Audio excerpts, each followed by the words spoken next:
E aí, torcedor do Verdão, beleza? Mais um vídeo aqui no canal JP Palmeiras para trazer aí as últimas informações do Verdão. Palmeiras classificado aí, galera, para a final do Paulistão. Palmeiras aí derrotou o São Paulo por 1-0, galera. Tô trazendo aqui para vocês o linha de passe com tudo sobre esse jogo aí, o pós-jogo aí do Verdão, galera. Fica até o final do vídeo e deixa aquele like. Fã de esportes, começando o nosso linha de passe agora é para valer e a final do Campeonato Paulista será entre Palmeiras e Corinthians. Corinthians e Palmeiras, já que o Corinthians terá vantagem de decidir o segundo jogo em casa, que agora na final é jogo de ida e volta. E aí a gente vai entrar naquilo que a gente imaginava no começo do campeonato, né? Quando foi para a sequência do Tetra do Corinthians, quem cortou barato? O Palmeiras. Será que vai ter troco dessa vez? Porque agora o Palmeiras mantém viva a esperança aí do tetracampeonato. Vamos falar sobre tudo isso a partir de agora com o Paulo Calçade, com o Jean Oddi, com o Vitor Birner.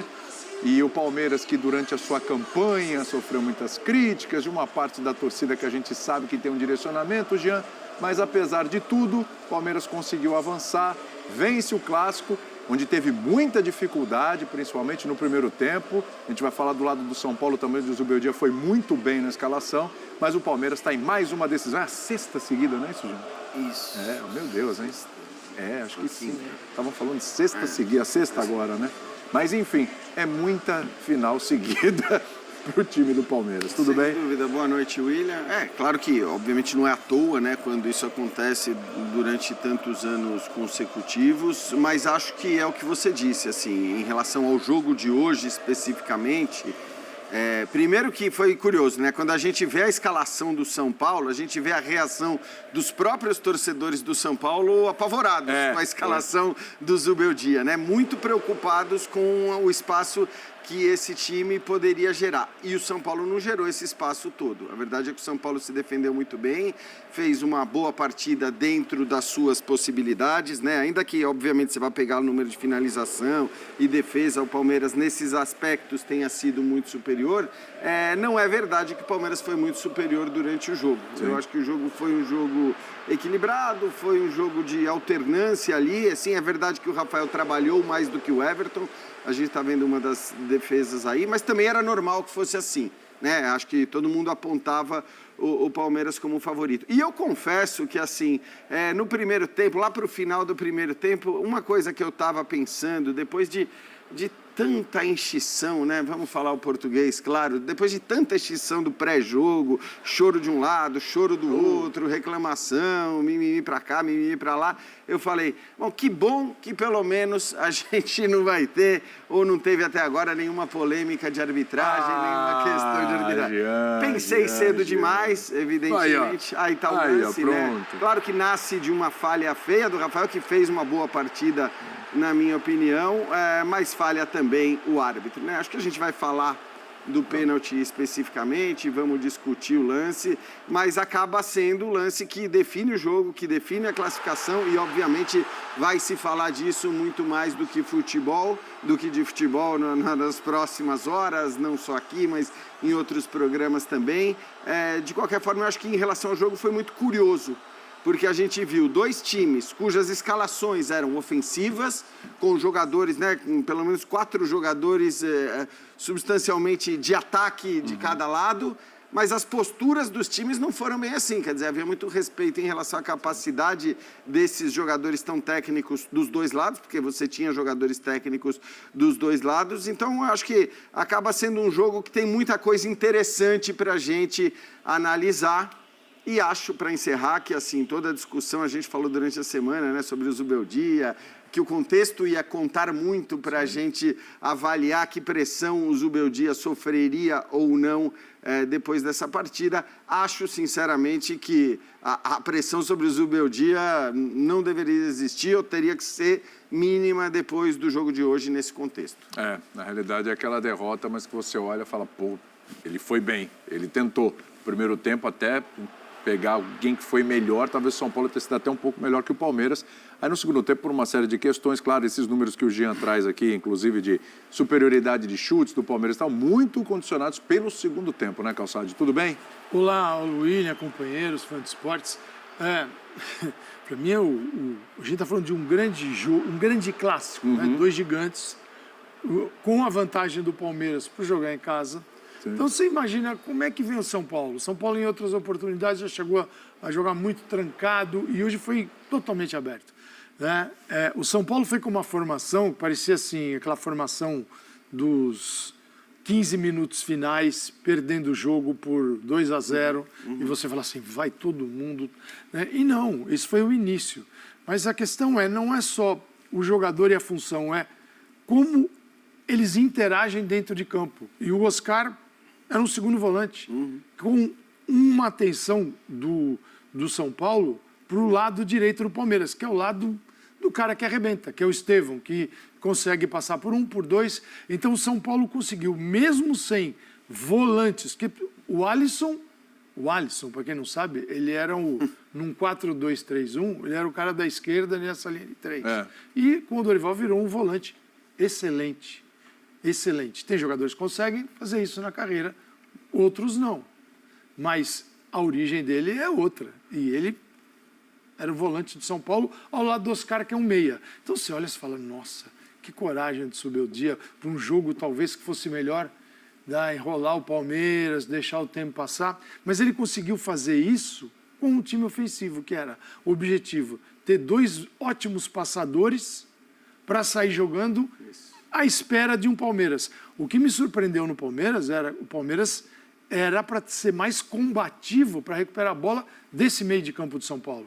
E o São Paulo tocava, chegava, se protegia. Você pegar o desenho do posicionamento de São Paulo, ele é mais baixo, mas com jogadores para sair. Porque ele tinha o Lucas, ele tinha o Calério na frente, e tinha ele o Oscar para iniciar essas jogadas, e o Oscar para iniciar. Foi uma sacada. Então, a ideia, você fala assim, boa, sem ver, perigosa. No jogo, funcionou. Mas funcionou, mas perdeu o jogo. Pois é. Aí a gente vem para uma bola que o goleiro toca, erra, e aí o árbitro vem e erra também. Então o jogo, o resultado é um erro de avaliação do árbitro, porque o Vitor Roque ele dobra a perna e se atira e força o contato. E o árbitro entrou. Esse é o jogo para o árbitro sair com raiva do VAR. Porque quando chegar na casa dele, ele vai ver que o VAR enterrou a arbitragem dele. Mas não dava...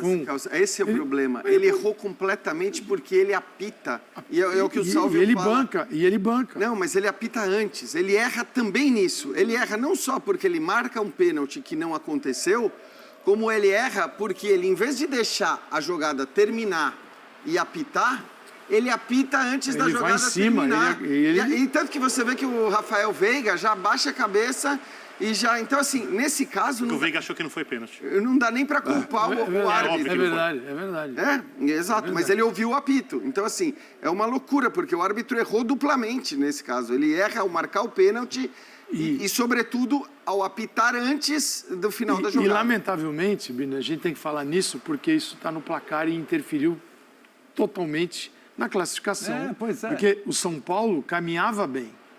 Taticamente, caminhava bem dentro de uma proposta. Você fala, esse cara tá maluco. Melhor que o Palmeiras. O Palmeiras não pressionava esse meio de campo. O Palmeiras permitia o São Paulo jogar e ia sair. Então, a surpresa estava no Palmeiras, com uma formação convencional. A gente já vai falar também da estreia do Vitor Roque. A gente está falando da polêmica da arbitragem aí, claro. Mas daqui a pouco a gente fala da estreia do Vitor Roque e também, claro, dos méritos do Palmeiras em chegar em mais uma decisão do Campeonato Paulista. Agora sim, né, Birner? Você está nessa também, né? Vitória condicionada pela arbitragem ou não? Tudo bem? Bom, primeiro, boa noite a você, William, Jean, Calçade, aos fãs das fãs do esporte. Você sabe que eu sou, você pode responder se sim ou não, um entusiasta do trabalho do Abel. Sim. Há muito tempo. Sim. E com muitos altos e alguns baixos, alguém que defende muito o técnico e todo o trabalho que é feito no Palmeiras, até quando às vezes a torcida está insatisfeita. Verdade, né? Como aconteceu esse ano, por exemplo. Por que eu devo elogiar hoje a classificação do Palmeiras? É uma pergunta. É a pergunta que eu coloquei aqui, inclusive. Falei assim, o que teve de bom nessa campanha do Palmeiras. Hoje, especificamente, realmente não sei. Então, eu vou começar por aí com a sua resposta. Vai lá. Tá? O Zubeldia, ele foi forçado, entre aspas, e teve uma sacada espetacular quando ele muda o posicionamento do Oscar arriscando. Por quê? Ele perdeu o Pablo Maia e ele tinha 2 volantes como opção. Luiz Gustavo não podia jogar, para o Alisson ser o segundo. Ele é obrigado a mudar o Alisson, trazer o Alisson para primeiro. E se ele joga com o Marcos Antônio marca pouco, um pouquinho mais que o Oscar, não compensa, e cria muito menos que o Oscar.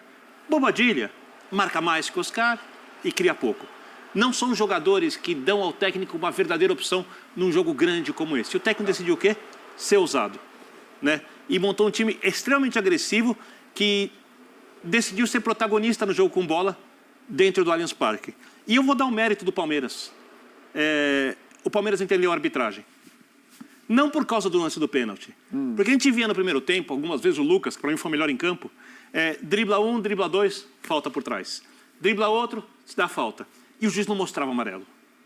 Como o juiz não mostra amarelo, eu acho que o jogador inteligente, ele joga o jogo, porque a arbitragem brasileira, ela não é padronizada, né? E os jogadores entenderam. Está dentro do Allianz, o árbitro não quer mostrar amarelo no primeiro tempo, provavelmente vai mostrar um monte no segundo tempo, porque ele não quer sobrecarregar o jogo, foi uma escolha da arbitragem. E foi o que aconteceu mesmo. Foi, exatamente, isso era muito óbvio, a gente comentava isso quando o árbitro não dava os amarelos no primeiro tempo. Aí só eu discordo eu prefiro a arbitragem do primeiro tempo, obviamente, exceção feita ao pênalti bizarro. Eu prefiro deixar o jogo correr, eu também. Deixar a coisa andar, dúvida, porque o segundo tempo era parar o tempo todo, era cartão aqui, cartão ali, provavelmente sabendo do erro que ele já tinha cometido. Então eu acho que aí ele ficou segurando o jogo. Eu concordo com você, eu não gosto que a arbitragem viesse mal até a hora do pênalti, que resolve o jogo. Eu não gosto quando o árbitro picota o jogo, mas quando um jogador dribla o outro e ele toma a frente e toma uma falta, toma outro, você tem que dar amarelo. É diferente da falta inteligente e bem feita. E quando ele picota o jogo no 1-0, depois do pênalti que ele marcou, ele está de novo fazendo uma arbitragem que ela é, não intencionalmente, porém mais confortável para o time que está ganhando o jogo, que é o time da casa, que foi a arbitragem, como você falou, do segundo tempo. Os jogadores do Palmeiras entenderam isso, e isso para mim é uma virtude. Tá? Porque assim é o futebol brasileiro. Tem que mudar os critérios, tem que ter padrão, perfeito. Apoio tudo isso, quero isso, sonho com isso. Mas enquanto não é assim, se adapta ao jogo, né? Eu acho que o São Paulo jogou melhor, taticamente ele conseguiu ser melhor que o Abel, ele conseguiu, inclusive, impedir que o Palmeiras batasse o jogo no contra-ataque, porque 1-0 condiciona muito o jogo, ainda mais no Allianz, né? O São Paulo vai com os jogadores cansando, o banco do São Paulo é pior. E, por exemplo, chegou um momento que o São Paulo tinha o Sabino pela esquerda contra o Estevão. O banco do Palmeiras começa a usar. Não, e outra coisa, é bom destacar que eu acho que era até o que estava acontecendo já no final do primeiro tempo. É bom destacar que a diferença de idade média dos 11 titulares era de mais de 5 anos. Ou seja, o time do Palmeiras é mais de 5 anos mais jovem do que esse time do São Paulo. Então, acho que... Porque o São Paulo, para mim, foi bem superior nos 20 minutos iniciais do primeiro tempo, depois já começa... É claro que assim, as chances não foram grandes chances, acho que nem de um lado nem de outro. Todas as defesas do Rafael que eu citei, né, foram defesas... Todas não, mas quase todas foram defesas de chutes de longe. O Richard Rios, o Vanderlan. Tudo chute de fora da área, quer dizer, então, eram 2 times que tinham dificuldades de criar. E acho que ali, a partir dos 25, talvez a questão física tenha passado a pesar um pouquinho para o São Paulo, porque havia essa diferença de idade que é bem considerável. Você falar mais de 5 anos de média de idade de diferença é muita coisa, né? Então, eu acho que isso acabou também em algum momento fazendo a diferença, mas, de fato, do ponto de vista tático, acho que não tem muita discussão. Até porque, aquilo que eu falei, cara, quando você via a reação dos torcedores do São Paulo, pelo menos em rede social, no momento... Eu presenciei aqui na redação vários. Porque... Falando assim, parabéns pela classificação, para os palmeirenses, falando parabéns pela classificação. Dava para entender, né, o temor e tal. E, no fim das contas, ele posicionou um time de uma maneira que conseguiu praticamente não deixar o Palmeiras criar jogadas trabalhadas. Repito, todas as finalizações quase de fora da área. E uma menção especial ao Enzo Dias, porque, cara... O lado pior para jogar. Que é o lado pior de jogar. Se você conseguir parar o Estevão, ok, aos 30 minutos ele consegue uma daquelas jogadas que ele faz 5, 6 vezes por jogo, mas ele né? tinha ali Alan Franco, ele corte por dentro. Enzo Dias e o Oscar. É isso aí, torcedor do Verdão. Deixa aí nos comentários aí o que vocês acharam aí desse choro aí do São Paulino, beleza? Não se esqueça de se inscrever no canal se ainda não for inscrito. Falou e até mais.